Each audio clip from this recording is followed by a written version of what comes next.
பிருந்தா என்ற சொல்லுதான் மருவி மாறி பிருந்தா என்று ஆயிட்டது. இந்த செடி நிறைய முளைச்சு கிடந்ததுனாலதான் பிருந்தாவனம் என்ற ஒரு இடத்துக்கு பெயர். கிருஷ்ணனும் ராதையும் விளையாடிய இடம் வட இந்தியாவில் பிருந்தாவனம் என்று அழைக்கப்படும். பிருந்தாவனம்னா வேற ஒன்று, இந்த விருந்தா என்ற துளசி நிறைய இருக்கக்கூடிய இடத்துக்கு தான் பிருந்தாவனம் என்று பெயர். அடுத்து துளசிக்கு அஷ்டோத்தர சதம் இருக்கு, சகஸ்ரநாமம் இருக்கு, துளசி கவசம்னு ஒண்ணு இருக்கு. இது பிரம்மாண்ட புராணத்திலே இருக்கிறது. துளசி கவசம்ங்கிறது என்ன அப்படின்னா, முருகப்பெருமான் தாரகாசுரனை வதம் செய்வதற்காக சிவபெருமானிடம் போய் ஆசி பெற போன போது, அப்ப சிவபெருமான் என்ன சொல்றார், நான் உனக்கு இப்ப துளசி கவசம் ஒண்ணு உபதேசிக்கிறேன், அதை சொல்லிட்டு போனீன்னா நீ தாரகாசுரனை வென்று விடுவாய் என்று சொல்றார். அந்த துளசி கவசம் இதோ இருக்கிறது.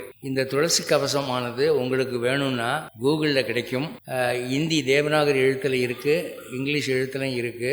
இது டெய்லி சொல்லி வந்தீங்கன்னா ரொம்ப புண்ணியம். 2 நிமிஷம் 3 நிமிஷம் தான் ஆகும்.